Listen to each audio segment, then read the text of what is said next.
Bonjour à tous et bienvenue dans le Weeblycast, le podcast qui accompagne votre visionnage de la série classique de Doctor Who. Je suis Nopoman. Je suis l'aigle. Je suis l'O3.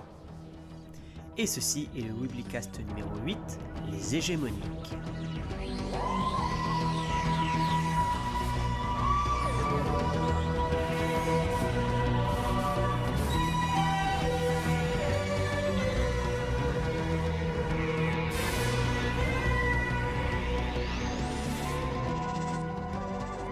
Durant cet épisode, nous allons revenir sur la première histoire de la saison 6 de la série classique de Doctor Who, The Dominators.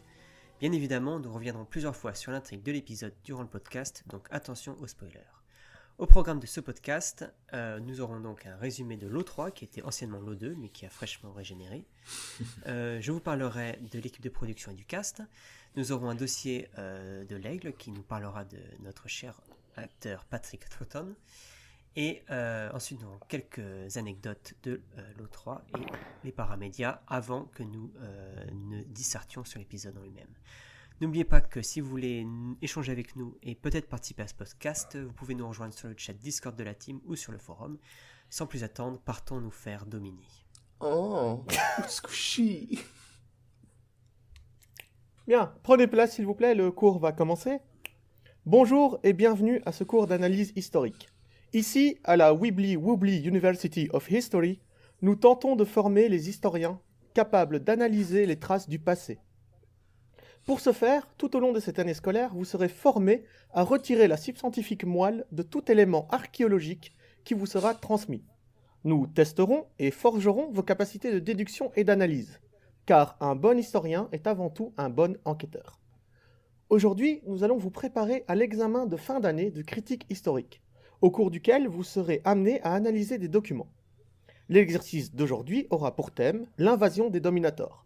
Je vais passer en revue avec vous les différents documents, puis vous aurez une semaine pour écrire un rapport d'analyse. Mais d'abord, quelques rappels historiques. Attention, bien sûr, le jour de l'examen, il n'y aura pas de rappel. Notre planète a connu plusieurs cycles de guerre et de paix, conséquence directe de la course aux armements nucléaires démarrée par le directeur Mangus. Mais ces cycles prendront fin brutalement lorsqu'aura lieu la guerre des Altraïdes. C'est l'ère du deuxième conseil, dirigé par le directeur Ollivind. Ce directeur avait décidé de tester des bombes atomiques sur une île déserte. Résultat, celle-ci restera radioactive pendant 170 ans et prendra le nom d'île de la mort. Conscient de cette erreur, notre peuple jurera de ne plus jamais renommer une île de façon aussi stupide. Et de plus, en même temps, accepta de ne plus jamais recourir à la guerre et encore moins aux armes. C'est donc une nouvelle société qui émergea. Une société où la oisiveté régnait en maître. Et cela dura jusqu'à l'invasion des Dominators, qui sera le sujet de notre exercice. On va analyser à travers plusieurs documents cette invasion. Et enfin, c'est bien sûr l'événement qui a révélé au monde le grand Cully, qui n'était alors que le fils du directeur de l'époque, bien avant qu'il devienne le plus grand directeur et héros de tous les temps. Commençons donc avec le premier document. Comme vous le voyez, il s'agit de deux publicités pour des vacances sur une île. Une avant l'invasion et l'autre après. La première, datant d'avant l'invasion, montre un paysage post-apocalyptique où des jeunes gens jouent sur la plage avec des combinaisons anti-radiation. On peut y lire ce slogan: « Vous êtes en quête d'aventure, en quête d'excitation, venez voyager sur une île ravagée où la radioactivité ne saurait vous arrêter. Visite du musée non comprise. » La deuxième pub, elle, est datée de plusieurs années après la tentative d'invasion. On y voit une plage de sable fin avec des enfants jouant dessus, avec ce slogan: « Vous êtes jeune et bien portant, venez sur l'île où le fun vous tirera dessus à bout portant. » Évidemment, la dichotomie des deux publicités est évidente. Je vous laisse l'analyser. Deuxième document à analyser, c'est l'enregistrement sonore d'un éloge funèbre pour un jeune étudiant. Un jour, un certain Tel, décédé sur l'île de la mort lors de l'invasion. « Tel, Guillaume, tu étais mon ami, et tu avais tellement à nous apprendre. Toi qui voulais battre des records, déjà à 20 ans tu es mort. Toi et tes amis, vous avez sacrifié vos vies pour que nous puissions vivre, pour que je puisse vivre. Comment remercier un groupe qui a sauvé une planète à lui seul? Car tu ne fus pas le seul à risquer ta vie, non. Car il y eut Kendra, Zoé, Jimmy, le docteur. C'étaient des scientifiques, des gardiens de musée, docteurs ou simples voyageurs. Je les salue. Et je suis désolé de ne pas vous avoir tous sauvés. Alors, beaucoup d'entre vous ont certainement reconnu le célèbre discours du directeur Cully en l'honneur de ses clients, je veux dire amis, euh, qui ont repoussé l'invasion avec lui et qui l'ont payé de leur vie. La plupart des personnes auxquelles le directeur faisait référence sont connues. Mais il y en a certaines qui demeurent un mystère, comme ce Zoé ou cette Jimmy, dont on retrouve les traces dans plusieurs comptes rendus des réunions du conseil. Nous n'avons pas plus d'indications de leur existence que cela. Troisième document, il s'agit de la traduction du manuel d'invasion des Dominators retrouvé dans les débris de l'appareil, dont je vais vous lire l'introduction. Félicitations pour l'acquisition de cette invasion planétaire pour les nuls, 42e édition. Tout Dominator se doit de dominer, c'est dans sa nature, c'est dans ses besoins, c'est son envie, et vous n'êtes pas différent, non, vous n'êtes pas différent des autres. Ce guide sera divisé en plusieurs chapitres qui, s'ils sont respectés à la lettre, vous permettront d'atteindre les sommets de la hiérarchie. Chapitre 1, les supérieurs et les subordonnés. Dans ce chapitre, vous apprendrez que les subordonnés ne sont là que pour être dominés et que les supérieurs ne sont là que pour être remplacés par vous. Chapitre 2, connaître ses esclaves. Envahir une planète, c'est aussi envahir ses habitants. La seule question que vous aurez à vous poser en tant que dominator est: devons-nous tuer ces envahisseurs ou les réduire en esclavage? Ce chapitre vous proposera plusieurs tests qui permettront de déterminer l'intelligence et donc l'utilité de vos futurs esclaves. Pour l'intelligence, un test avec des cubes, des carrés et des cercles vous sera fourni. Pour la partie physique, un simple rocher à pousser suffira. Chapitre 3. Interrogatoire et enquête. Dans ce chapitre, on verra comment interroger des prisonniers et comment déterminer lequel d'entre eux est le plus dangereux, ou lequel est coupable d'un quelconque méfait. Pour ce faire, une combinaison de torture et d'exécution pour l'exemple sera préconisée. Chapitre 4. Allouer son énergie. Les quartz sont des robots très évolués, mais ils ont un défaut de conception qui les rend particulièrement défaillants face aux draps, qui peuvent les aveugler, ainsi que les bombes et les rochers qui peuvent les détruire. De plus, il vous faudra gérer leur énergie qui n'est pas infinie. Sachez que plusieurs invasions ont échoué pour la simple raison qu'un chef avait préféré envoyer ses quartz faire la chasse aux esclaves plutôt que de faire avancer la conquête de la planète. Erreur de débutant. Chapitre 5. Comment faire exploser une planète? Pour faire exploser une planète, prévoyez 5 quartz, des déchets radioactifs et 5 foreuses. Première chose, vous devez trouver un endroit où forer. Et idéalement, là où la croûte terrestre est la moins épaisse. Effet optimal garanti. Positionnez 4 quartz espacés de 10 mètres afin de former un carré. Au centre de ce carré, placez un 5e quartz et commencez à forer. Une fois le forage terminé, introduisez le déchet radioactif dans le noyau terrestre de la planète. Si un volcan apparaît, félicitations, vous avez réussi une superbe planète sautée. Voilà, je vais arrêter la lecture ici. Comme vous pouvez le voir, la philosophie Dominator est bien résumée dans cette introduction.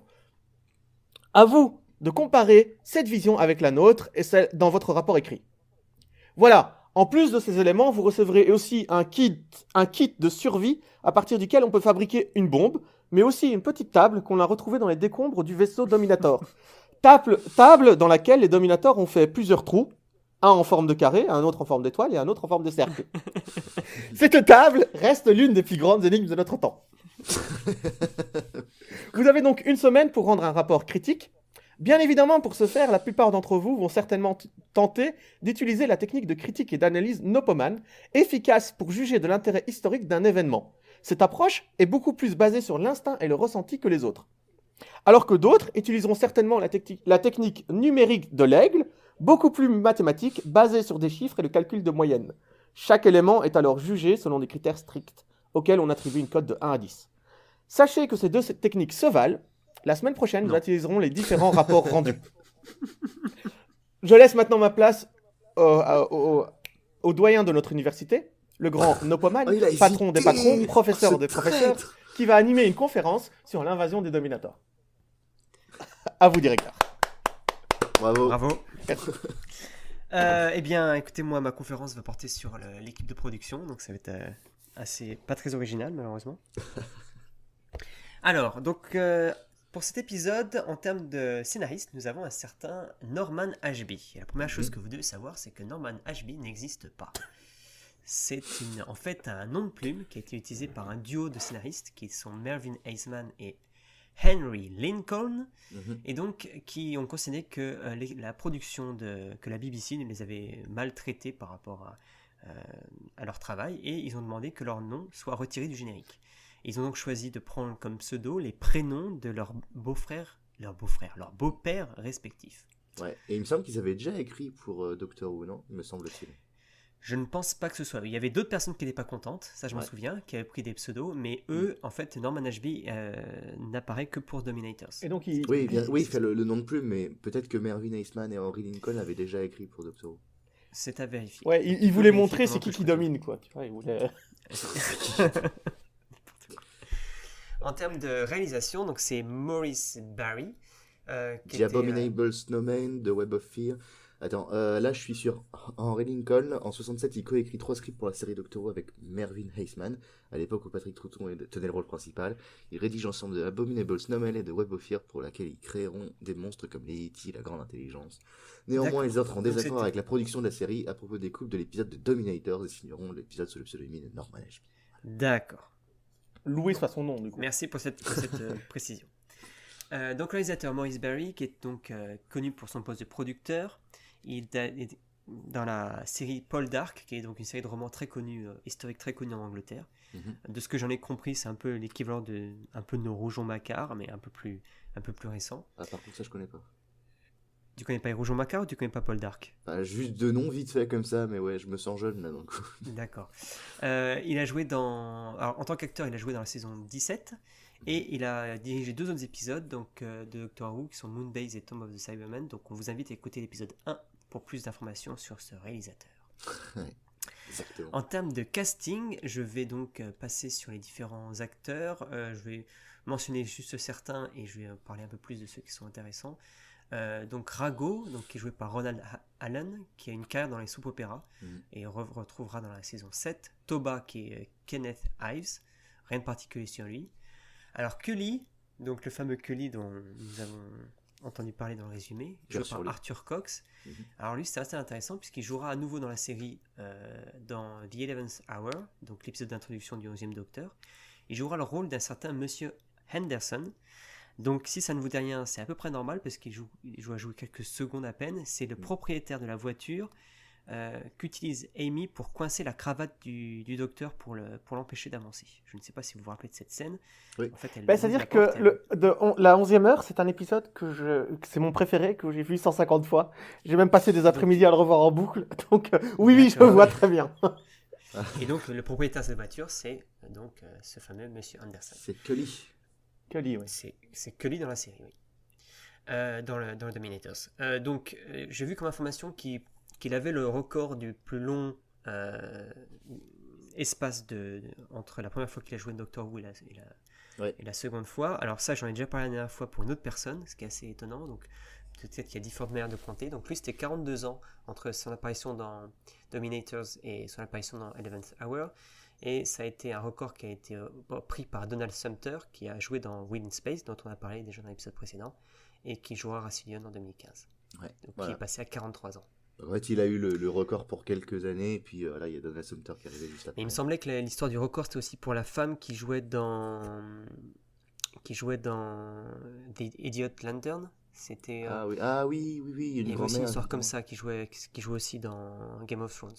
Donc c'est un peu. Oui, grande Nan, oui, tout à fait, c'est vrai. Voilà. Wahed. Donc Wahed, si je me rappelle bien, c'est une des personnes qui fait partie du groupe au départ. Il joue Akomat dans Marco Polo, saison 1. Donc c'est Philippe Voss. Ethnin, Malcolm Terry, qu'on retrouvera dans la saison 17. Till, dans la saison 19. Non, son frère jouera dans la saison 19. Le frère de Giles Block, l'acteur qui joue Till, jouera dans la saison 19. Balan est joué par Johnson Bailey. Et en ce qui concerne les autres personnages, excusez-moi, un peu secondaires, donc les Quarks étaient joués par des enfants. On a John Hicks, Gary Smith et Freddie Wilson. Donc John Hicks jouera un, entre guillemets, vrai rôle, en tout cas on verra son visage en saison 8. Et Freddy Wilson, il rejouera un Quark plus tard dans la saison. D'accord. C'est intéressant parce que je trouvais justement que leur voix était excessivement aiguë. Tu vois. Et oui, et merci pour la transition, puisque la voix est interprétée par Sheila Grant, qui est donc une femme. Et elle aura un rôle dans la saison 8. Merci pour cette transition. Allez, t'as besoin de ça. Oh là là. Senex, joué par Walter Fitzgerald. C'est un acteur qui a une grosse carrière dans les années 40 et 50. Et pour finir, donc c'est pour vous dire vraiment qu'il n'y a pas grand chose à dire sur les acteurs de cette série, on a Tensa. Donc Tensa, c'est, pour rappel, c'est l'espèce de type prometteur, selon eux, qui fait partie du conseil, qui a géré les... Alors, je prends le relais, je t'explique, il fait partie du conseil d'urgence. C'est-à-dire que quand il y a une catastrophe naturelle, c'est lui qui intervient. Merci beaucoup. Je vois que tu es très Ah non, mais j'ai laissé tomber plein de documents dans mon cours d'histoire. Hein. J'avais un truc sur la réunion. J'avais tout un texte sur lui, justement, et sur le conseil d'urgence qui intervient lorsqu'il y a des explosions volcaniques, des incendies, tout ça. Ok. Ah bah dis donc, on en sait finalement des choses sur les Dominators. Ah oui, non, mais cet épisode est passionnant pour ça. Hein. Donc cet acteur, c'est Brian Kant. Et il a joué déjà dans Doctor Who, dans The Dalek Master Plan, la saison 3. Il jouait un certain Kurt Gantry. Donc Kurt Gantry, c'est un des deux agents de la sécurité spatiale, l'autre étant joué par Nicholas Courtney. Donc c'est le duo en fait. Ok, oui, enfin, il me semblait que le duo apparaissait plutôt dans Mission to the Unknown, donc ça veut dire qu'il y a encore un autre duo dans Dalek Master Plan, mais que je me souviens plus trop, c'est ça? Je ne sais pas. Moi aussi, je ne vais pas aller plus loin, mais j'ai eu ce sentiment qu'il y avait un premier duo, mais où il meurt assez vite d'ailleurs. Et d'ailleurs, parce qu'en fait, il y a Mission to the Unknown dans lequel donc t'as le duo et t'en as un des deux qui se fait tuer, et justement, celui qui survit permet de faire le lien avec Dalek Master Plan. Et peut-être qu'il y a un autre duo. Peut-être que c'est lui alors, parce qu'après, il me semble qu'il forme un duo, mais plutôt avec une femme qui est donc l'actrice qu'on retrouvera. Ouais, la sœurette de. La fille, la femme de. John Pertwee. Oui, exactement. Oui, et dans cet épisode avec le Dominator, il se fait aussi tuer par le dirigeant. Il se fait tuer ? Oui, il se fait tuer en fait quand il... Ah oui, c'est vrai. Il dit nous avons 3 choix, ne pas intervenir, nous enfuir ou accepter la domination. Et en fait, il accepte la domination et l'autre lui tire dessus. Voilà, c'est ça. Il va aussi soit se battre, mon frère. Mais voilà, ce sera tout pour moi. J'ai pas grand chose à dire pour le casting, malgré mes recherches avancées. Donc maintenant, je laisse la parole à l'Aigle qui va nous parler de Patrick Troughton. C'est marrant parce que du coup, tu parles de casting et moi, je vais te parler de la star. Je vais te parler de l'étoile brillante. Tu vois. C'est ça en fait. Hein. Je me suis dit que de temps en temps, ça pourrait être intéressant de dédier l'épisode à un acteur ou une actrice qui tient quand même un rôle assez important. On va pas le faire non plus pour le figurant numéro 2142, 22e minute, 45e seconde de l'épisode 3 et 3e arc de la saison 20. T'aurais tort, parce que ce personnage a une histoire. Il apparaît dans les paramédias, mais je pense que de temps en temps, le faire sur un acteur clé qui tient un grand rôle. Surtout qu'on n'a plus beaucoup de temps pour le faire. Spoiler. Tu l'aurais pas dit. Mais on pourra le faire en plusieurs parties. Hein. Je pense que Patrick Troughton revient dans plusieurs épisodes de cette saison. Oui, exactement. C'est un acteur récurrent. Petit temps, je partis trop vite. On va y arriver. Donc on t'accorde 10 minutes, vas-y. Un acteur ou une actrice clé, donc qui tient un grand rôle en pleine lumière, donc, comme le docteur, c'est important. Ou même, pourquoi pas, un acteur qui tiendrait plein de petits rôles importants et qui donc participe vraiment activement à la légende. J'en ai plusieurs en tête qui ne sont pas forcément tous apparus déjà. Mais dans les années 70, par exemple, il y a plusieurs acteurs comme ça qui tiennent des rôles de manière récurrente. On a fait le brigadier déjà. C'est vrai. Ouais, enfin, alors, le brigadier, c'est pas pareil, parce que le brigadier tient un seul rôle. T'es sûr que tu voulais perdre 30 secondes de tes 10 minutes là-dessus ? J'ai jamais dit que j'allais faire 10 minutes. On est parti pour plutôt 20 minutes. Non, okay. Mais c'est pas censé être très long non plus. Hein.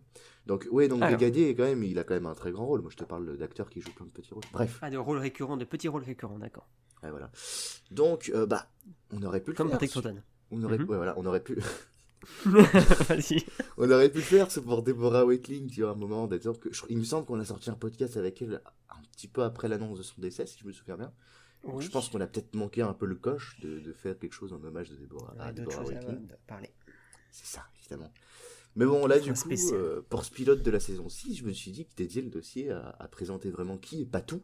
Patou, voilà. Si vous ne savez pas qui. Patou. J'ai l'impression que vous me dites Patou. C'est Patrick. C'est marrant quand tu dis pilote, moi C'est vrai que je vois pas vraiment ça comme un pilote, mais c'est plus. Mais en fait, Enfin, c'est vrai c'est que un j'ai pilote. écrit pilote hier dans mon texte et je me suis dit, putain, c'est vrai que c'est le pilote en fait. Ouais. Donc, c'est plutôt nouveau dans les podcasts, dédier Mhm. vraiment le truc à l'acteur. Avant, on le faisait plutôt sur les vilains de l'épisode, mais pourquoi pas, on l'a pas encore fait, hein, donc autant le faire. Du coup, Patrick Touton, je suis désolé, je trouve que son nom est assez imprononçable pour en français. Que dire sur lui? Bah, qu'on le connaît sous nom, je vais essayer de vous parler un peu de lui en essayant d'en faire apprendre autant à des avancés, des érudits, des vieux de la vieille, des warriors du Doctor Who. Dictateur. Arrête Autant d'essayer de qu'il y nous a des- flatter et continue, s'il te plaît. Autant qu'il y a des gens qui découvrent cette partie de l'univers, tu vois, puisque Doctor Who c'est quand même assez vaste, on peut être érudit sur des thèmes super précis et rien connaître à d'autres.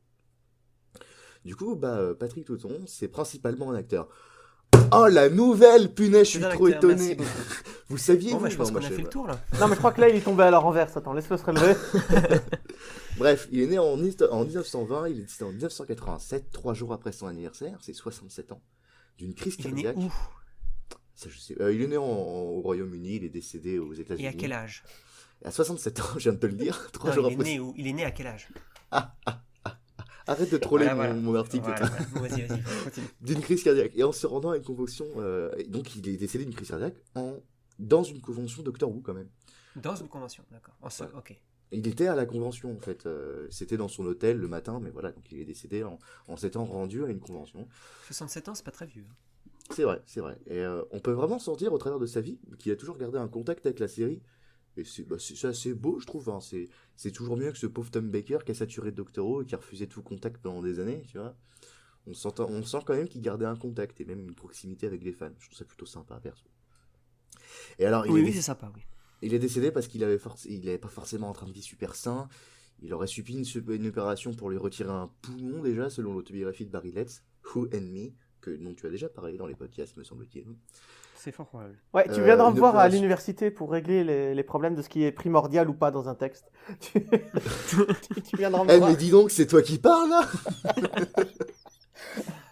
Bah, justement, Ouais, je suis bien interromps, ça placé fait pour encore plus juger. long après. Laisse-le opé- parler, laisse-le parler. Une opération donc due à un tabagisme assez poussé. Il a arrêté de Mhm. fumer fin des années 60, mais il buvait pas mal, comme William Hartnell. Et il était de nature assez stressé. Et puis alors, être un acteur, ça arrange pas les choses, et pas non plus Doctor Who. Surtout quand on voit le nombre d'épisodes de l'époque, hein, la production était quand même assez vénère. Il a souvent ignoré l'avis des médecins, et donc il est décédé au matin du 28 avril 1987. Et la veille, il avait enregistré il faisait un discours dans cette convention.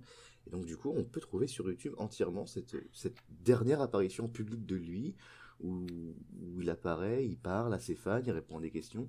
Et on peut voir qu'il est quand même assez mal en point, quand même, qu'il tousse pas mal et tout. En Et termes de train de vie, tu vas sûrement en parler, mais il a aussi une vie romantique assez rocambolesque. Alors, je vais pas parler de sa vie romantique non, je vais pas parler de. Ah d'accord, de parce toutes qu'il me semble ces- qu'il a eu je sais pas combien de femmes, d'enfants, enfin ça a été un peu Bah franchement, je vais de parler juste maîtresses, enfin c'était très un vite peu... voilà. de l'héritage Ok. familial qu'il laisse, mais je vais pas parler de ses femmes et tout. Ok. Surtout que je me suis pas renseigné, je pense que c'est pas forcément plus C'est plus intéressant. intéressant pourtant. Ah là là, mais avec qui il couche? Bref. Exactement, c'est ça qu'on veut savoir. C'est ça ce que le peuple demande. Ah Bon, là, bref, bref. continue. Du coup, voilà, donc il est décédé au matin du 28 avril 87 après avoir commandé son petit déjeuner. Et apparemment, il serait décédé sur le coup. Et mine de rien, il a eu une bonne vie. 67 ans, ça reste assez jeune, mais ça reste quand même assez chanceux, je trouve. Donc, étant né en 1920, étant décédé en 87, il est contemporain de plein d'événements, la Seconde Guerre mondiale. Il a 20 ans, mine de rien, pour la Seconde Guerre mondiale. Il a l'âge de se battre. Il s'est battu dans la marine royale. Et il a atteint le rôle de commandant. Il est contemporain de plusieurs monarques du Royaume-Uni, 4 quand même. Bon, alors, c'est assez exceptionnel, puisque George V, qui décède en janvier 36, l'année des Trois Rois. Édouard VIII, qui capitule en décembre, puisqu'il veut épouser une américaine nazie, ce qui fait deux Mhm. défauts dans une phrase. Ouais. Pour l'époque, C'est raccourci, mais il y a un peu de ça, oui. pour l'époque c'est ça. Non, mais pour l'époque c'est ça en gros. Mais oui, il y a enfin, plein d'autres à raisons. l'époque, ils savaient pas qu'elle était nazie. Non, mais alors, américaine et si, femme, je quand vois les même. deux défauts, mais c'est quoi le truc Si, on savait qu'elle avait des rapprochements nazis. Et Edouard VIII aussi. On l'a su après, quand même. Non, Enfin, non, c'est Édouard pas que- VIII, non, on le savait. Et Édouard VIII aussi était nazi. Et du coup, ça a posé souci. D'ailleurs, plus tard, on a trouvé des photos de lui en train de serrer la main d'Hitler. Bien sûr, mais en 36, Enfin, Non, non, en 36, ça se savait, je te jure. En 36, ça se savait. Ok. Bref, et en décembre, c'est son petit frère qui lui succède, George VI, c'est le papa d'Élisabeth II. Donc, il a connu ces 4 monarques. Bref, il est aussi contemporain de la guerre froide, mais également des belles années d'économie de l'Angleterre, des périodes de crise, des périodes plus conservatrices. Il décède quand même sous le règne, entre guillemets, de Margaret Thatcher. D'ailleurs, il me semble qu'elle n'était pas trop détestée à l'époque quand il décède, mais ça allait pas tarder, vous inquiétez pas. Et du coup, il a fondé une famille, et beaucoup sur le métier d'acteur aussi. On tourne autour de l'audiovisuel. Il y en a un qui est dans le sport, je vais parler de lui, mais on nommera évidemment ses 2 fils, David et Michael Troughton. Le premier ayant joué plusieurs rôles, que ce soit en classique, donc étant assez jeune, no spoil parce que on l'a pas encore vu, ou dans les New Who, dans l'épisode Midnight. Il a fait aussi du Big Finish, de la narration pour des shortlists du Second Docteur par exemple. Et le second, Michael, est aussi écrivain et professeur, et il joue le professeur Albert dans Last Christmas. Last Christmas, c'est le premier épisode de Noël du 12e Docteur, vous vous souvenez? Le rêve avec les facehuggers là. Et avec le copain de Simon Pegg, dont j'ai encore oublié le nom. Nick Frost. Nick Frost. Qui joue le Père Noël. Hein. Et aussi une fille qui joue dans Game of Thrones. Ça.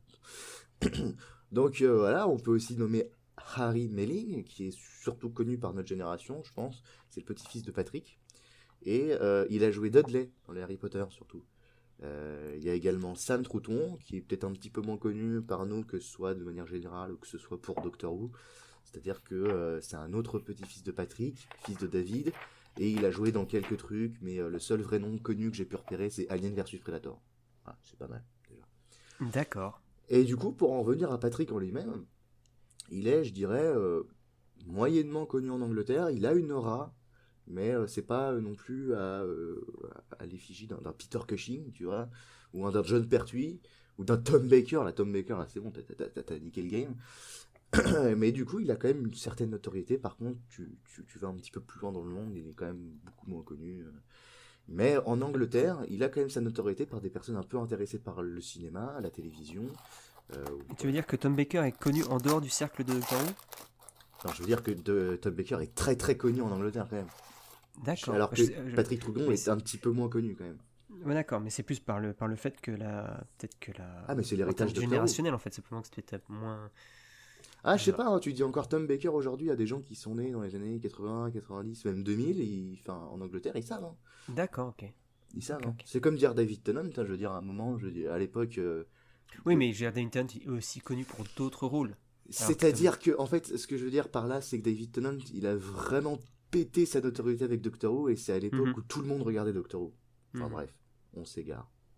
Ouais. Donc, il n'est pas forcément aussi connu qu'à Peter Cushing, mais il est quand même assez connu, surtout par des gens qui s'y intéressent un petit peu à ce domaine. Et l'héritage qu'il laisse, je pense surtout dû à Doctor Who, c'est surtout dans Doctor Who qu'il laisse un certain héritage, ce qui est un bien bel héritage quand même. Le pauvre a eu la large tâche de réinventer le rôle et il s'en est bien tiré. La preuve, on en parle aujourd'hui. Aujourd'hui, je suis en train de lui faire un hommage, c'est bien la preuve. Et alors, fait amusant, il a commencé sa carrière dans un petit rôle au cinéma, mais dans un film quand même assez important. Star Wars. C'est l'adaptation d'Hamlet de Laurence Olivier en 48. D'accord. Et c'est marrant parce que je l'étudie en cours en ce moment. Je vous raconte pas comment j'ai sauté de ma chaise quand j'ai vu son nom au générique comme ça apparaître. Personne de moi a noté son nom, je m'en doutais. Et sur la même image, donc il y a le générique qui apparaît, il y a Peter Cushing. Voilà. D'accord. Donc 2 docteurs en un film, si c'est pas beau. À côté de ça, dans la version de Branagh des années 90, on retrouve Derek Jacobi, très très grand acteur, très shakespearien, qui a joué le vieux maître en fin de saison 3.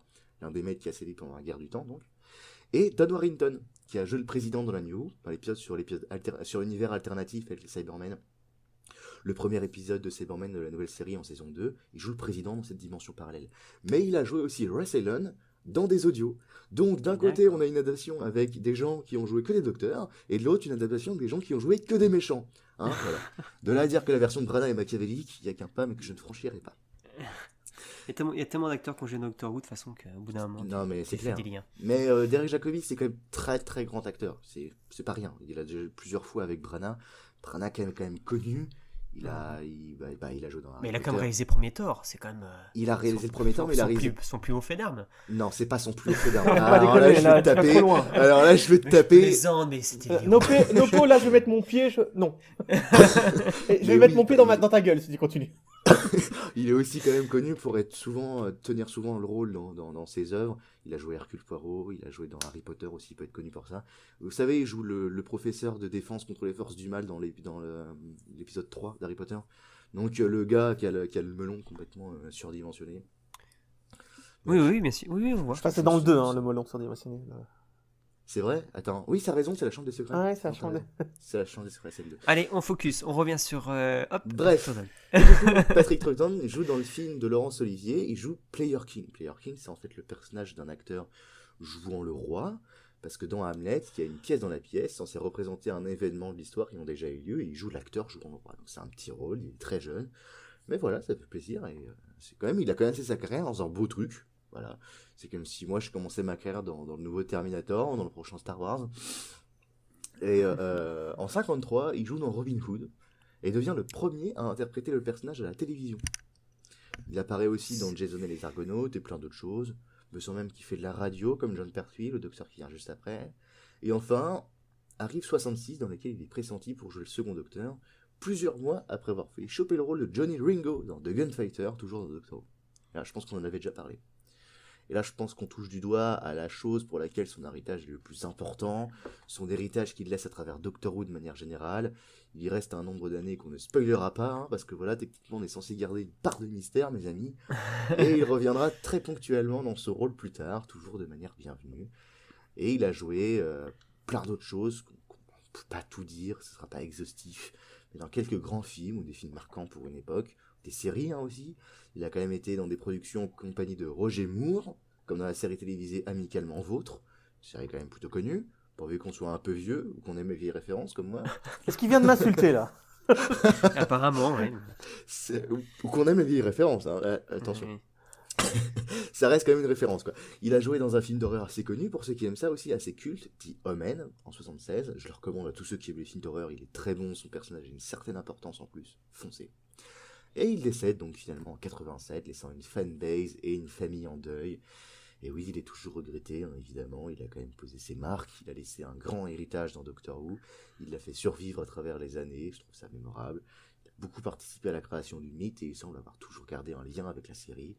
On notera qu'un hommage lui est rendu dans l'épisode Robot of Sherwood, hein, qui parle de Robin des Bois, en saison 8 de la nouvelle série.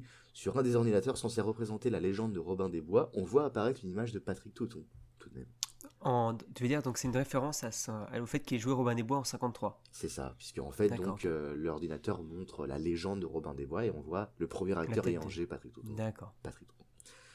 Voilà, j'ai pas vraiment Patrick tout dit. J'ai pas vraiment tout dit sur lui. Être exhaustif aurait été trop long et ennuyeux, de toute manière. J'espère vous avoir intéressé, appris des choses et lui avoir rendu un petit hommage quand même à ma hauteur. Et du Et coup, puis merci pour cet hommage. je laisse à l'O3 la chance de nous balancer des cacahuètes anecdotiques. Yes! Alors, où est mon sac de cacahuètes? Où est-ce que je l'ai mis? Bon, bah, je ne le retrouve pas. C'est pas grave. Vous voulez une Jelly Baby? Oh oui. Eh bien, figurez-vous que Jelly Baby sont apparus pour la première fois dans la série sous Patrick Troughton, en fait. C'était son idée, Oui. c'était pas quelque chose qui vient de Tom Baker, comme on l'imagine souvent. Et en fait, Oui. Ouais. Non. c'est... Et alors, moi, ça me va parce que le quatrième docteur, c'est quand même un docteur que je n'aime pas. Je n'aime pas sa personnalité. je n'aime pas... Donc, savoir que Dim. le truc qui le représente le plus n'est pas de lui, ça me fait du bien. Son écharpe, il lui reste son écharpe. Ok. Tu peux C'est pas ça. enlever son écharpe. Alors, il y a aussi dans le côté plus émouvant, Patrick Troughton a demandé à ce qu'on diffuse cette histoire à son anniversaire. Ah oui, je savais bien que j'avais oublié de dire un truc, oui, c'est ça. Oui, En, tout ouais, à fait. en mars 87, juste avant Et sa ça mort. faisait référence à mon dossier, du coup, tout à fait. Et Et je ça ne aussi, comprends tu l'as pas montré dans qu'il la n'ait pas convention. pris de Snowman. Je ne comprends pas.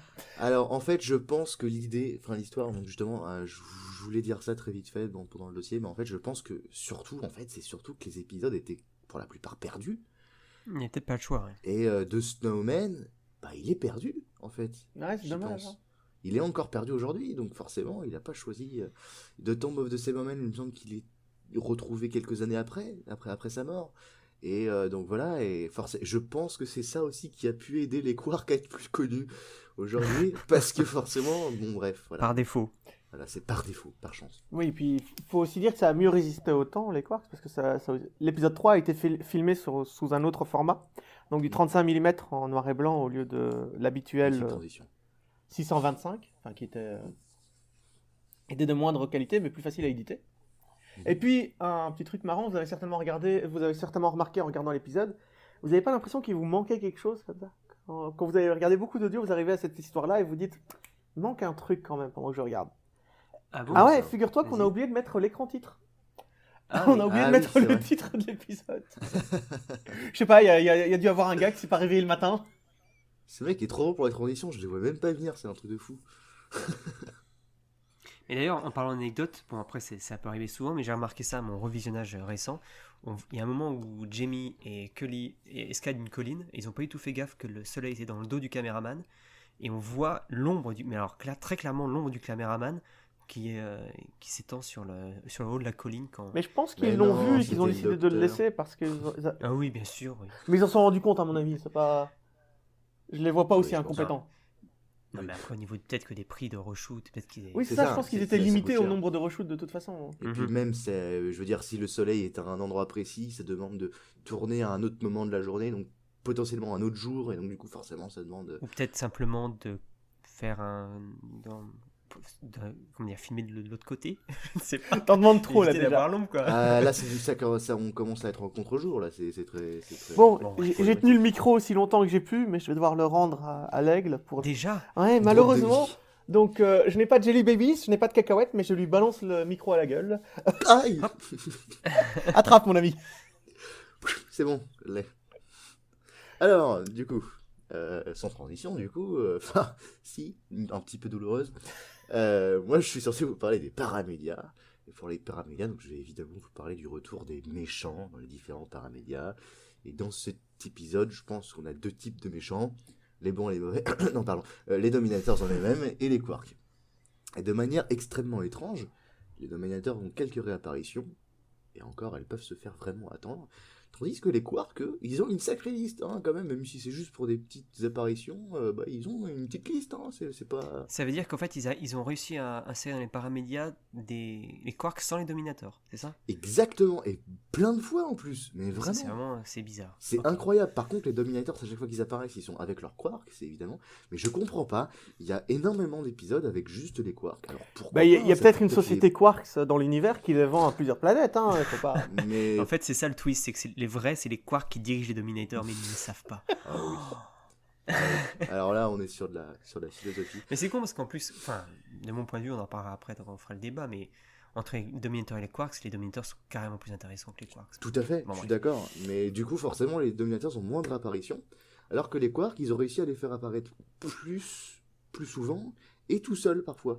Alors, quand Je sais même- pourquoi en fait. Parce que je- ça coûte moins cher d'embaucher un enfant que de faire travailler un vrai acteur. Non, mais après, on parle Ah, on parle comics d'audio, de et bande dessinée, d'audio. On parle pas Je d'audio. ne veux pas le savoir. Ah non, même, c'est pareil. Bref. Et donc, qu'est-ce que je voulais dire, moi, déjà Oui. Après, ça peut peut-être un peu approfondir les quarks si on les voit un peu solo. Hein, pourquoi pas, ça peut peut-être un petit peu apporter à leur lore. Alors, pourquoi pas, hein, ça demande une lecture.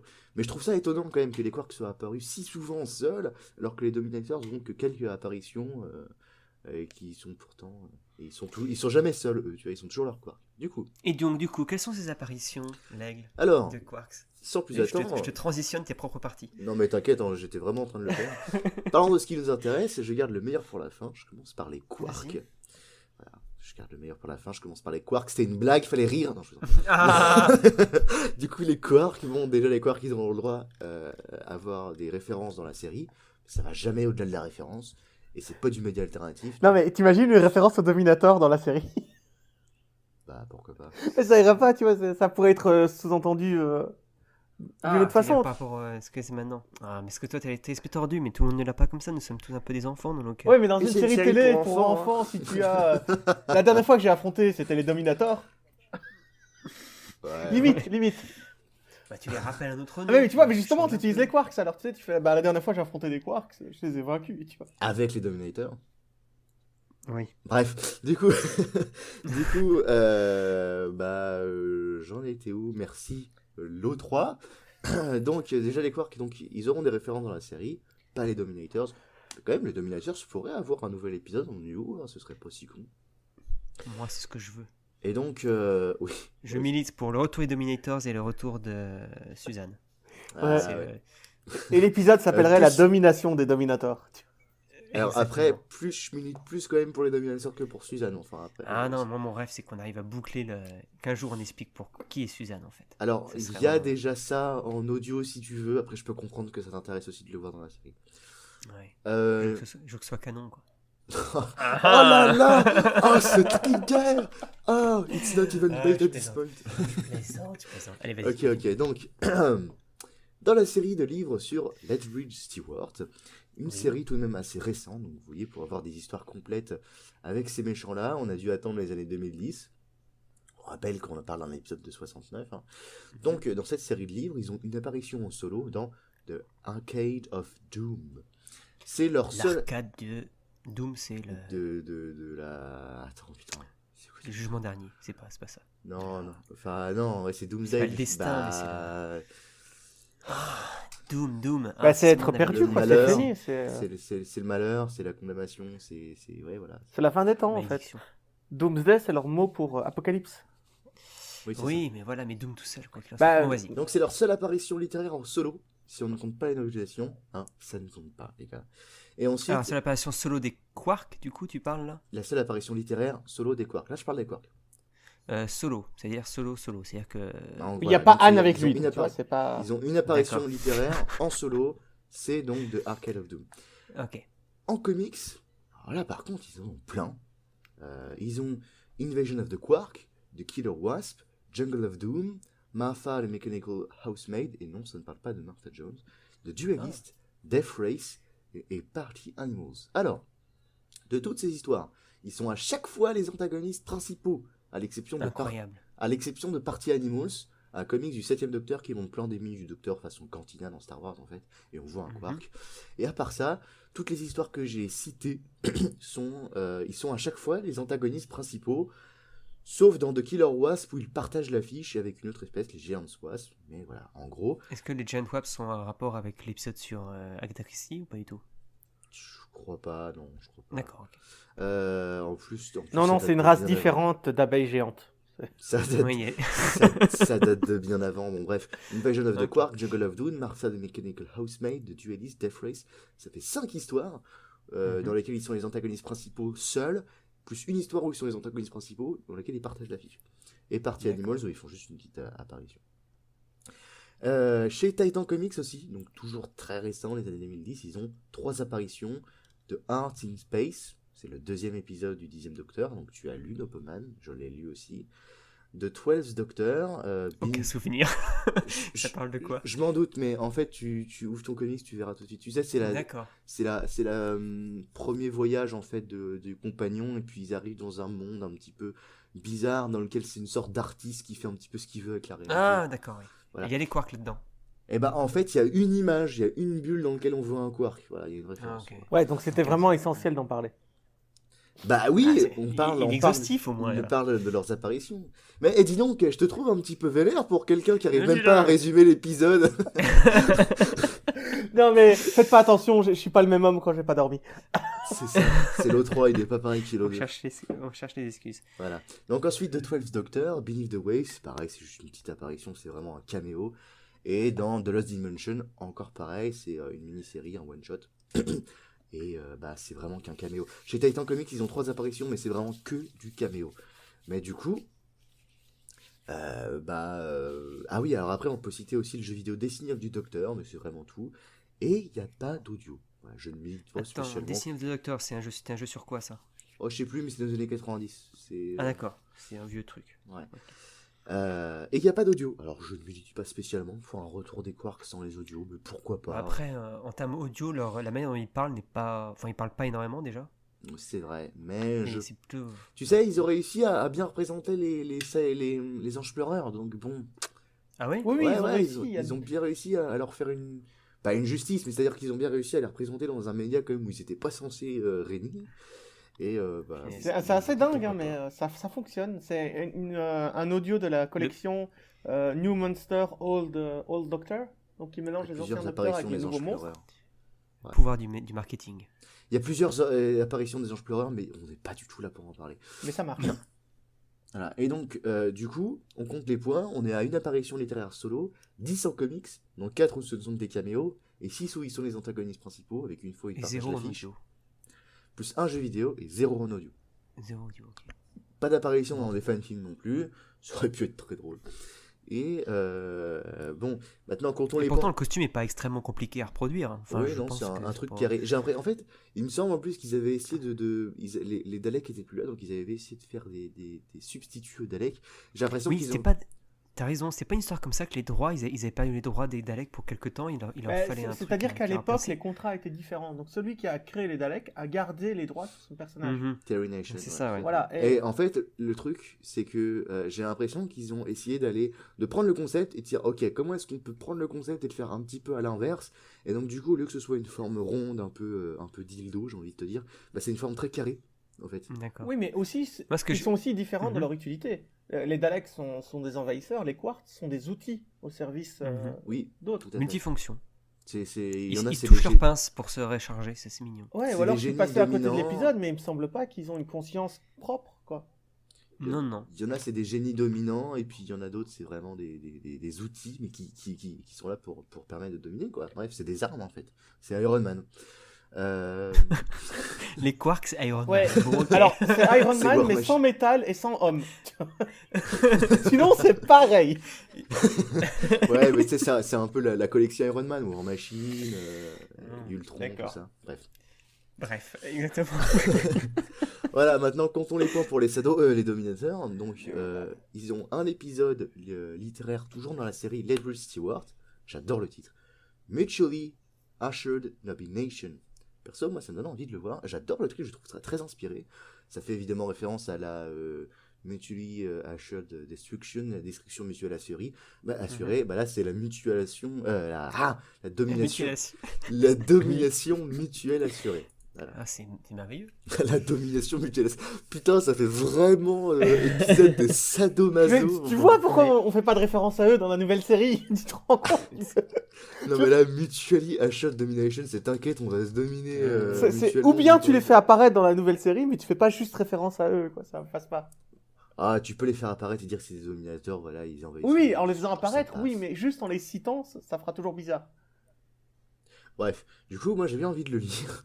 Et On fera un résumé pour la prochaine fois. ça marche. Devoir de vacances. Et ils apparaissent aussi dans un short stories, Time and Again, short stories toujours de la série des Stewart, Time and Again, alors que le brigadier est encore qu'un colonel à l'époque. Dans les deux cas, ils apparaissent aux côtés de leur quark. Et dans les comics, ils ont 3 apparitions. Doctor Who Magazine, The Fires Down Below, Happy Death Day, et dans IDW Publishing, Prisoners of Time, Quiet on the Set. Dans la première et la dernière, c'est une histoire des dominateurs avec leurs quarks. Donc vraiment, ils sont importants. Donc, The Fires Down Below and The Quiet on the Set. Silence sur le plateau. La seconde, c'est une histoire plus complexe dans laquelle ils apparaissent. C'est un regroupement de méchants, en fait. Je n'ai pas trop réussi à savoir s'ils avaient juste un caméo ou une utilisation comme au moins figurante en tant que membre de la coalition. Mais en tout cas, ils apparaissent. Donc, un livre, 3 comics, pas d'audio, ni film, ni jeu. Évidemment, hein, ça par contre c'est logique, ils partagent toujours l'affiche avec leur quark. En même temps, c'est leur petit joujou. Et les quarks, eux, à côté, ils ont un livre, 6 comics, important, une apparition dans un jeu, pas d'audio. Je trouve que c'est assez peu équilibré et je milite pas mal pour le retour de Et Dominator. Suzanne en tant que dominateur, on est d'accord. De Dominator dans les paramédias ou dans la série. Et d'ailleurs, je remercie Ledward Stewart de nous avoir fait revenir un Dominator. C'était une super bonne idée. Voilà. Donc je pense que la conclusion de mon dossier est claire. Big Finish, on n'attend plus que vous. Ramenez-nous, les Dominators, ramenez-nous. Ou alors, Chibnall peut aussi. Chibnall, ramène-nous des Dominators. Dominateur. Voilà. Ça peut aussi. Une seule solution, la domination. Eh bien, l'O2, tu as la parole, je t'en prie, dis-nous ce que tu as pensé de l'épisode, tant que tu y es. L'O3, excuse-moi. Alors, Bah écoute, si je peux passer en revue quelques points qui m'ont bien fait rire dans l'épisode, certains trucs, et après je te... Tant que t'en as pas 12, ça va. Ouais, t'inquiète. Putain, il est pressé aujourd'hui celui-là. Hein. Non, je dis ça parce qu'en off, il m'a dit qu'il avait beaucoup de points. Donc, voilà. Bon, d'abord, il y a les maquettes. Quelle beauté de maquettes. Vraiment, les vaisseaux Dominator, tu les vois voler en V, etc. Oui, J'ai trouvé ça, ça a son charme. j'ai trouvé ça très C'est un point beau. positif ou négatif, ça? Ah non, pour moi, c'est positif. Positif. D'accord, on est d'accord. Ok. Tu as le docteur qui sort ses affaires de plage. Apparemment, c'est un leitmotiv chez le deuxième docteur.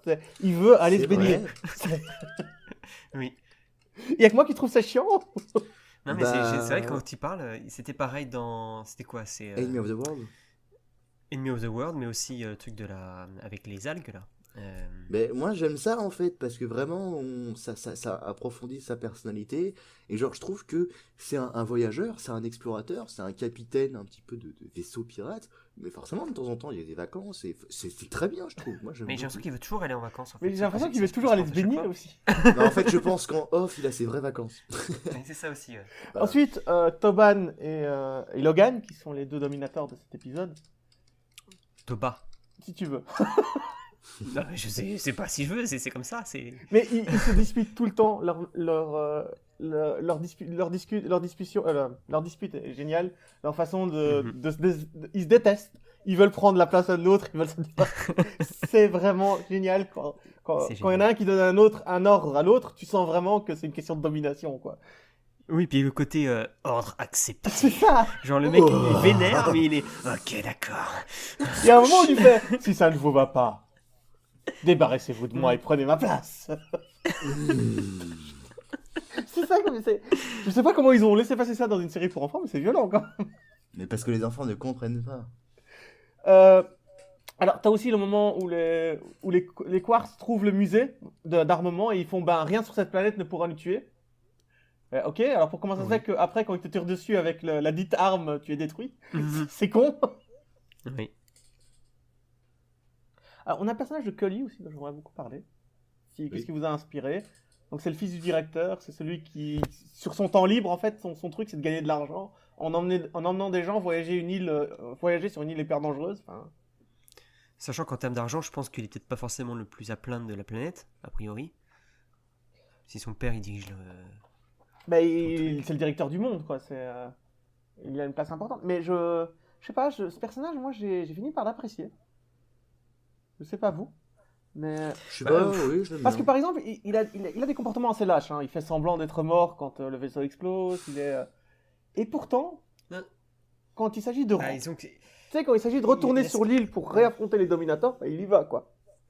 il a ce côté attachant dans le sens où c'est le personnage classique du il sait mais personne ne le croit. Et il y a ce côté-là où en fait il est le spectateur est complice de lui. Comment dire, il est de son côté parce qu'il veut aussi que. Oui, c'est de J'ai l'ironie pas dramatique. exactement. On sait qu'ils ne mentent pas, qu'ils ne racontent, qu'ils se foutent pas de leur gueule. Je vais pas Bah, c'est- mentir, j'en ai un petit peu marre de ce cliché, perso. Personne le croit, comme par hasard, il a tout vu, du coup Ah, il va oui, devoir aller à oui, l'action oui. tout seul. Tout. Doctor Who, ça, c'est pratiquement que des clichés. Ouais, mais là, il est bien utilisé. Non, je parlais pas de Doctor Who, je parle vraiment du cinéma de manière générale. Ah, en général, oui. Mais moi, par Après, exemple, le moment où il retourne avec Zoé pour voir le conseil, il sort du vaisseau, il regarde Zoé, il fait « Vous devez vous changer ». Sérieux, c'est le truc le Oui. plus important là tout de suite. Exactement, et là c'est. Et en plus, cette scène, enfin, ils en font tout un foin comme si. Enfin, je sais pas. Peut-être Sachant qu'il est- qu'en parlant de costumes, je trouve ça comme un petit peu abusé que les nanas, elles aient genre. C'est tout transparent, alors que les mecs, leur robe est complètement opaque. Mais ça, c'est un c'est clair. sujet. Mais après, ça un peu rappelle différent. l'Empire romain, je suppose que c'est fait exprès pour ce côté-là, parce qu'ils sont Oui, oisifs. enfin, ils les, sont- Ouais, enfin les Ouais. hommes ils étaient en jupette aussi. Bah, ils sont en Ouais, jupette moi, dans je l'épisode. transparente. Ouais, mais Oui. le côté transparent, tu vois, c'était un peu ça qui. Ah, Ça, bah c'est écoute, clair. ça c'est un principe de la science-fiction, hein. Les femmes sont toujours en cuir moulant ou transparent, je veux dire, il y a des règles. Eh les gars. En parlant de cuir moulant, on va en avoir avec Zoé, ça c'est notre histoire. Bon, vas-y, tu peux continuer. Et ensuite, il y a la technologie Dominator que j'ai trouvé très intéressante, comme la force moléculaire pour te clouer au mur. On a vu ça, hein, tu nous as fait un super exposé. Hein. À la place d'un résumé, hein, monsieur j'aime bien clasher. Non, mais en plus, en parlant de ça, de technologie, moi je trouve ça intéressant. Enfin, c'est une toute petite anecdote, mais quand il y a un quarks qui est déchargé par rapport à l'autre, ils se tripotent pour pouvoir se recharger et égaliser leur Oui, je leur trouvais que charge. c'était quand même bien pensé, que c'est profond, que c'est... Ouais, si c'était intéressant. Profond, je ne sais pas. En tout cas, c'est Quand on parle de dominateur, pas de il la faut éviter philosophie, ça. Bon, par mais contre- c'est quand même intéressant. Ils font des erreurs de débutants, on est d'accord. Et quand ils analysent Jimmy, il fait, le docteur, on analyse? Non, non, non. Non, C'est non, forcément ça le sert à même. rien. Et puis juste Ouais. après, il fait, Allez. il a de l'intelligence dans ses yeux. Mais je vais pas l'analyser. Ouais, non, ça sert à rien. Mais ce qui est intéressant, par contre, quand tu parles de l'analyse, c'est que les Dulciens ont 2 cœurs. Et Oui. ça m'a un peu fait tiquer. Et je sais pas si à l'époque, on savait déjà que le docteur avait 2 cœurs. Mais du coup, Jimmy ne serait pas normal puisqu'il a qu'un cœur. Oui, mais Mais Ah il oui, me ils ont pas fait semble lien. que c'est la première référence à fait d'avoir 2 cœurs, non? Oui, mais sauf qu'ils le disent pas pour le docteur, ils le disent pour les Dulciens. Ouais, c'est vrai. Mais je me rappelle avoir tiqué à mon premier visionnage en me disant ah tiens, c'est Mhm. marrant, 2 cœurs. Ouais, et c'est tout. marrant. Non, mais oui, le coup des cœurs, je sais pas s'ils ont fait le lien. Mais je crois qu'ils disent qu'il y a 2 espèces différentes sur l'île. Hein. C'est ce qu'ils disent. Mais bon, Mm. quoi qu'il en soit. Ok. Continuons.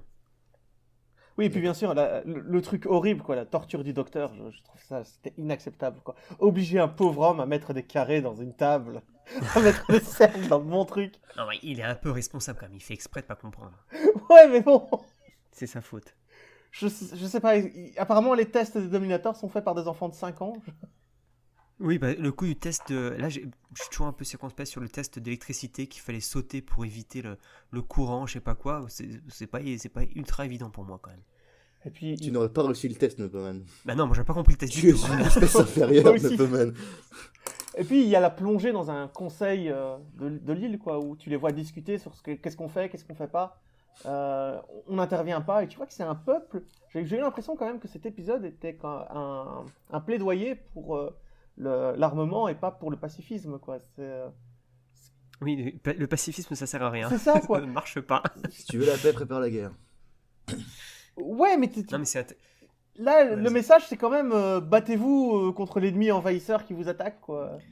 Bah, vous laissez pas dominer, quoi. C'est un peu autre chose. Oui, c'est ça. C'est la rébellion, tout ça. Peut-être aussi que certains pourraient avoir une lecture un petit peu plus Mais attention, c'était socialiste. très intéressant, et puis tout le passage historique qui explique pourquoi c'est un peuple de oisifs, pourquoi c'est un peuple qui s'amuse, tout ça. Oui, et puis le fait qu'il... C'est quand même bien amené, le fait qu'ils discutent... Il y a quand même une scène d'introduction qui peut paraître inutile, où tu les vois argumenter sur un projet de construction, et ils disent, bon, ça fait quand même 6 mois qu'on est en train de parler de ce truc, c'est peut-être temps qu'on se décide. Et ça te peut paraître innocent, mais en même temps, ça met en exergue le fait qu'ils sont un peu indécis, qu'ils discutent pendant voilà, qu'il y a ce côté un peu oisif, comme tu dis. Mm. Cette manière de toujours voir argumenter sur toutes les choses, je trouve ça vachement Ouais, mais au intéressant. final, le conseil décide de rien faire, tu vois, c'est la passivité. Oui, mais c'est ça le truc, c'est que voilà, c'est ça, c'est à force de... Et il y a même la... chantage, c'est Attends, pas je vais que finir, il y a t'arrives à même la phrase qui dit la passivité est une action. C'est vraiment une des phrases Ouais, ouais, du ouais. personnage, et c'est assez... faire. Ouais. Non, Oui, c'est là, pas- pour le coup, c'est franchement, sûr, je trouve ça ouais. bien. Oh non, c'est un épisode assez profond à ce niveau-là. Mhm. Je sais pas ce Arrête que les de enfants bouffer. peuvent en retirer, en fait. Profond. Non, mais on va pas parler d'enfants quand tu dis Non. dominateur, profond, tout ça. Ça suffit. Et puis on a la faiblesse des quarks, quand même, qui se font taillader à coups de pierre, à coups de drap. C'est... Ouais. Non, quoi. Oh, Moi, tu sais, je- les Daleks, tu les pousses comme ça, en mode auto-tamponneuse, ça passe. Oui, mais ils sont Oui, c'est éteints, vrai. ce Dalek que tu vois pousser, il lui est arrivé quelque chose avant, il est éteint. Il peut plus contrôler Ouais. son truc. On en parle Là, ils d'Ace explosent, là. on en Ils parle explosent d'Ace assez qui défonce un Dalek avec une batte de baseball. Oui, mais avec une batte de baseball qui a été changée par la main d'Oméga et qui a des pouvoirs Oh infinis. là là là là là là, ce Oh là là, mec là, on rentre dans du spoil, je Non, ne mais sais pas de quoi vous Je veux parlez. dire, c'est pas une bête Allez. patte, quoi. C'est mensonger ce que Je vous pense faites. Eh, le Fake micro-ondes. news. Voilà, le micro-ondes. Résolution. Un Dalek a été détruit par un Ne micro-ondes. parlons pas de micro. Mais voilà, les quarks ok. ont été ridiculisés. Autre chose, le 3 Ouais, j'ai fini. T'as fait le tour. Ok, l'aigle, je t'écoute. Nous Mais je t'écoutons. peux donner tous. mes points quand même ou... Ah oui, excuse-moi, tu mets de combien Vas-y. Alors, pour la mythologie pour la mythologie de l'histoire de cette planète qu'on découvre avec toutes ces institutions politiques, économiques, étudiantes, Mhm. un petit 7 sur 10, mais malheureusement au niveau de l'histoire, juste un 5. Quoi. C'est amusant à regarder. Oh là là, donc C'est vraiment chouette à Du coup, regarder. tu mets un 6. Ouais, tu mets 6. mais 6,5 parce que c'est vraiment chouette. Parce qu'au final, je me suis pas ennuyé devant. Quoi. On met pas de demi-point. 6 ou 7 7. Alors, je me suis rendu compte dans. 7 Ouais, je me suis vraiment pas ennuyé devant, c'était un bon épisode. Les Ok. demi-points, c'est pas autorisé, d'accord. Non, on n'a pas autorisé demi-point, c'est décidé maintenant. Nouvelle saison, on fait pas de demi-point. Non, mais il a D'accord. décidé ça de façon collective et unilatérale, c'est tout. Exactement. Alors, d'ailleurs, J'ai voté avec moi-même. c'est marrant parce que Mhm. je m'étais rendu compte, en fait, en regardant mon ancien classement des notes, qu'à l'époque, je l'avais mis un 6,5 sur 10. Je me dis putain, j'ai peut-être été un tout petit peu sévère, parce qu'en fait, je l'aime bien. Et donc du coup, j'aime bien cet épisode, hein, concrètement. Les points négatifs, il y en a moins que les points positifs, selon moi. Je trouve assez kitsch, mais on aime bien quand même. Vraiment flemmard sur les effets, mais j'ai envie de pardonner. Vraiment flemmard sur les effets, genre, je sais pas si vous avez vu, rien dans le premier épisode, le quark qui détruit un truc. Genre, tu fais un plan subjectif, donc du coup tu prends la caméra, tu fais genre c'est l'œil de machin, tu mets un filtre, voilà, tu fais un zoom, et puis le plan d'après c'est un plan extérieur, un plan plus objectif, et t'as le truc qui explose. T'as aucun effet, c'est très flemmard. Alors je comprends, c'est la BBC en et parlant, tout, en parlant mais c'est flemmard. d'effets aussi, il y a un truc que je voulais te parler tout à l'heure, j'ai beaucoup apprécié les peintures, ça s'appelle matte painting, les trucs qui sont censés représenter un décor de la ville en fait. Je sais pas si vous avez remarqué dans le conseil en fait, on voit la ville en. Ah, mais je pensais que c'était une maquette en fait. Non, c'est de la peinture en fait. Tu vois la ville à quoi elle ressemble et c'est assez fou ce qu'ils ont représenté en fait. C'est une architecture qui est un peu Ah folle. non, mais au niveau Donc, je trouve ça intéressant. des Daliens, c'est comme ça que ça s'appelle le peuple Dulcien. Dulcien, ils ont vraiment poussé le truc à fond et ils l'ont Non, développé. c'est pas mal. Et voilà, eux on n'a pas le droit à des retours, tu vois, des retours. Non, ça m'intéresse pas. Non, bah, C'est Dominator qui m'intéresse. non, mais même Ok. les Dominateurs ou les Dulciens, genre juste un petit peu explorer leur lore. Enfin bref. Oui, ça pourrait être. Les quarks sont étonnamment dans la mémoire collective pour des monstres pas si fous, quand même. En fait, l'impression que j'ai sur les quarks, c'est que c'est les méchants dont on se souvient comme étant les méchants les moins mémorables. Je sais pas si vous voyez ce que je veux dire. C'est que tout le monde dit ah ouais, tu te souviens des quarks du genre. Mais en fait, tout le monde s'en souvient. Mais c'est genre, c'est vraiment les monstres dont personne se souvient. Ah, c'est peut-être ça. Ouais. Mais Bah, en tout cas, je sais pas, ils ont droit à des figurines et tout, c'est ouf. ouais, Enfin, je sais pas, genre on pense monstre classique, bah, enfin uniquement classique, il y en a plein qui ressortent, mais souvent il y a les quarks. Enfin, je trouve ça bizarre. ah ouais. Et je pense que ça vient du fait que bah, c'était un épisode pas perdu, justement. Et que du coup, les seuls matés du second Docteur ont été de Dominators. Donc du coup, on s'est souvenu des quarks. Voilà. Aussi parce que c'est peut-être des monstres qui font vraiment très cheap en fait. Ouais, c'est Et clair. que c'est représentatif encore plus C'est du côté de cheapos que par Doctor Who. Ouais, c'est dans leur vraiment déplacement un cube, surtout, quoi. je veux dire, ils ont des pieds. C'est... C'est ça qui change c'est tout. vraiment un cube qui marche bizarrement avec des pieds bizarres, je suis d'accord. Mais en plus, le fait qu'ils aient été si flemmards que ça avec les effets, bah, ça donne moins de Mais contenu en fait. je Tu suis vois. pas d'accord avec toi parce que les explosions qu'ils mettent juste avant, juste après, comme tu disais avec le viseur, bah, c'est quand même un bel effet quoi. Ils ont quand même fait exploser un truc. Alors, c'est beau, ils ont fait exploser un beau truc, ça je suis d'accord, c'est une belle explosion. Un petit rayon laser quand même, alors tu dessines ça sur la pellicule. Ouais, c'est ça, dans le montage le problème, c'est dans la. Ouais, mais t'as qu'à dire la qu'ils tirent avec narration, des en ondes fait. sonores et puis voilà. Regarde, avec les Daleks, ils ont quand même trouvé l'idée assez inventive de passer la pellicule en négatif. Tu vois? Ouais. Rien que ça. Alors là, par contre, je tiens à préciser, quand il tue la nana dans le premier épisode, c'est quand même bien foutu. Il y a un effet magnifique où elle disparaît, ouais. Il y a un effet, voilà. où C'est elle vrai, disparaît. alors Il y a ça c'est plusieurs- totalement vrai, ça a fait un petit peu à la Infinity War, genre Thanos qui claque des doigts. Et c'est vrai. Et ça, c'était assez fou. Alors ça, je suis passage. totalement d'accord avec vous. Donc Mhm. c'est pour ça, je dis vraiment flemmard sur les effets, on va dire, juste pour les quarks de manière générale. Celui-là, ouais, genre 10 sur 10 et effet Bah, du coup, magnifique. ils ont mis tout le budget dans ce plan-là. Mais Et... c'est-à-dire que je m'y Exactement. attendais pas. Ça a hein. été la bande-annonce, tu sais. Tu sais, je me souviens en regardant l'épisode, je m'y attendais absolument pas. Et je les vois disparaître les uns après les autres. Je fais merde, tous les étudiants sont morts. Ça fait quand même un choc, quoi. Est-ce que tu t'attends oui. pas à ce que ce soit aussi violent dès le début? Mm. Tu sais, moi je me dis, Et ils vont on nous s- accompagner pendant les 5 épisodes. Et puis non. Et non. Et ensuite, dernier point, je pense que je suis pas très fan du look des quarks, mais enfin ça je pense que je l'ai déjà dit. Et les points positifs, il y en a un petit peu plus quand même, bah, c'est imaginatif. Faut pas déconner, c'est super imaginatif, que ce soit en termes de lore, en termes d'histoire, en termes de construction des personnages, mais du lore un petit peu des deux côtés. On a parlé des Dulciens, on a parlé des Dominators. On a parlé aussi un petit peu de comment fonctionnent les quarks, mais malgré qu'ils soient vraiment un petit peu... En fait, je pense qu'ils mériteraient une évolution. Je pense que si la nouvelle série fait venir les Dominators, ce serait bien de voir les quarks en V2. Et puis, Des quarks V2, mais un petit peu mieux. Il faudrait pas qu'ils aient un look de Jumbly. Alors Jumbly, je sais pas si vous vous souvenez, c'est dans Galaxy 4, je crois, où c'est un petit peu la même chose que des quarks, mais en rond. Des sortes de gros caca, Ouais. de gros caca ronds. Enfin bref, voilà, il faudrait vraiment qu'ils aient une V2 sympa, quoi. et puis c'est con, hein, mais j'adore les épaulettes des Dominators. Ah, mais ça, c'est encore autre chose. Oui. C'est- Après, J'adore le look des Dominators. Ouais, mais- on peut aussi faire une transition sur la V2 des quarks, c'est-à-dire montrer des quarks vraiment originels et faire une transition avec la V2. Bref, je m'égare. Et autre point positif? Autre point positif, les méchants sont pas trop manichéens, pour la plupart, je trouve ça super cool. Autre point positif, le docteur. Autre point positif, Bah, je l'ai trouvé peu présent, moi, dans cette Jamie. Autre point positif, Zoé. Ok. Autre point positif, un certain sens du rythme. Pas trop de souvenirs de temps mort particuliers, je crois pas. Et enfin, un épisode originellement pensé pour être de 6 épisodes. Enfin, un épisode originellement pensé pour être de 6 épisodes qu'on réadapte pour une meilleure répartition des péripéties, évitant de creuser des trous illogiques entre les péripéties pour gagner du temps. Et ça se À la voit. base, Ils ont appris de The Web of Fear, c'est tout. En vrai, à la base, c'était 6 épisodes et ils l'ont changé en 5 parce qu'ils n'avaient pas assez de matériel. Merci pour Et une fois que j'ai vous faites compris ça, en le voyant je que pense- tu avais raison, c'est très rythmé. J'allais le dire, on a l'impression que c'est un épisode de 6 condensé, et c'est le cas. Et ça sauve un épisode, ça sauve un narratif, un truc comme ça, tu vois. C'est bien, voilà. Il faut faire les épisodes avec le nombre de trucs qu'on a à dire. Il faut pas avoir peur.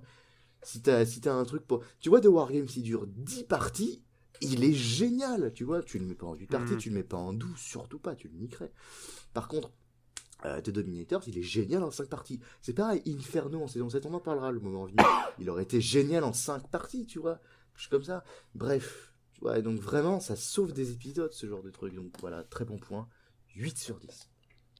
Ok. Et bien, quant à moi, bon, je vais aussi commencer par les points négatifs, j'en ai assez peu. Je suis déçu par le non-développement des Dominators, donc ça on en a déjà parlé. Et un point particulier, c'est le fait qu'il parle d'une flotte qui doit arriver. On ne sait pas trop ce que cette flotte fait là, en fait. Mais Enfin, on la voit elle dès les vient premières sur- secondes de l'épisode. Après, elle disparaît. On la voit au début. Oui, dis-moi, c'est un espèce de vol de canard en V comme ça où t'as plusieurs vaisseaux. Ah oui, tu as raison, tout à fait raison, ouais. Bah du coup, voilà, mon point négatif ne tient même pas. Mais on n'a pas de... Bon, à part le fait qu'ils sont partis dominer d'autres planètes, c'est un peu vague, quoi. Leur objectif est pas super. Eh, dites les gars, moi j'ai noté tout dans cet épisode. Hein. J'ai regardé l'épisode en prenant note, j'ai toutes les infos. L'autre point négatif pour moi, c'est les quarks ne sont pas... Les quarks en eux-mêmes ne sont pas ultra mémorables. Contrairement à ce que, s'il y a beaucoup de figurines, tout ça, moi je trouve que c'est pas forcément des méchants qui fonctionnent. Et à l'inverse, Bon, après, je trouve les que aime les bien quand même. Dominators sont fascinants en fait. Parce que, comment dire, en particulier le stagiaire, c'est Toba le plus jeune, il a cette obsession pour la destruction que je trouve complètement... Ça me fascine en fait. De voir à chaque fois, il est toujours destroy. Et en fait, il est... Enfin, je sais pas, il y a quelque chose que je trouve complètement fou. C'est un adolescent ces en personnages. colère. Mais oui, complètement. Et en fait, il y a quelque chose, je sais pas, il y a quelque chose qui fonctionne pour moi là-dedans. En plus, je trouve que au niveau du plan, le plan des Dominators a un sens. Alors, parce qu'il y a pas mal d'épisodes de Doctor Who, à la fin tu te dis, mais en fait, c'était quoi l'objectif des méchants? Parce que voilà, mais là, les mecs, ils veulent détruire la planète pour faire du carburant, enfin, tout ça, ça se tient en fait. Je trouve que ça se tient. Et comme tu l'as dit, L'Aigle, il n'y a pas de temps mort. C'est-à-dire que tout se suit. Les personnages ont une fonction particulière. Jamie et le docteur, ils partent faire un truc. Zoé, elle part faire un autre truc. Il n'y a pas de moment où tu sens les flottements, un peu comme moi, ce que je reprochais à Web of Fear, où ah bah, elle s'est perdue, il faut aller la chercher. Ah bah, je suis allé la chercher, je me suis perdu, il faut aller me chercher. C'est fait vraiment que du remplissage. Mais après, Là, ils vont très vite. Hein. Quand ils ont creusé le tunnel à la fin de l'épisode, ils l'ont creusé très très vite. Oui, et en plus, même en parlant de cette scène finale du tunnel, ils ont, ne serait-ce que pour cette scène, chacun a sa fonction. Jamie donne l'idée, Zoé va utiliser pour viser où c'est, ils vont tous creuser pour trouver le truc, au moment où tu as le docteur qui va récupérer la bombe, enfin, ils ont chacun, même dans la scène finale, chacun a sa petite participation à la... C'est une magnifique victoire collective, quoi. On sent... Exactement. Quand les Dominateurs vont rentrer chez eux, enfin quand ils recevront le message que le vaisseau a été détruit, je comprends que la flotte fasse demi-tour tout de suite. Hein.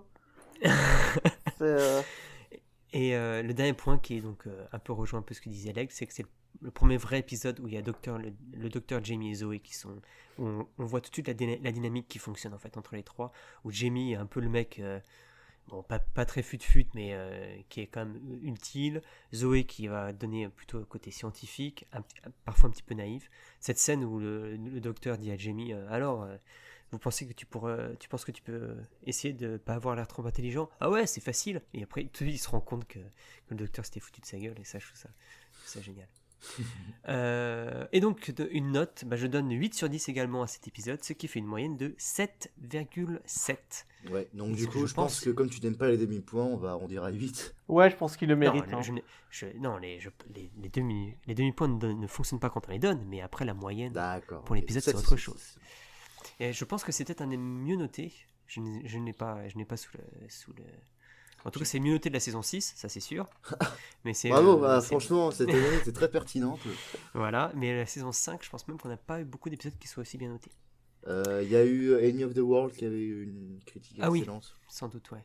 Alors, je me rappelle plus, j'ai pas forcément gardé le tableau, mais ouais, faudrait vraiment que je refasse ce tableau vite fait, que je puisse garder l'évolution et vous tenir au courant. Mais oui, en tout cas, Enemy of the World avait eu la meilleure note de la saison 5.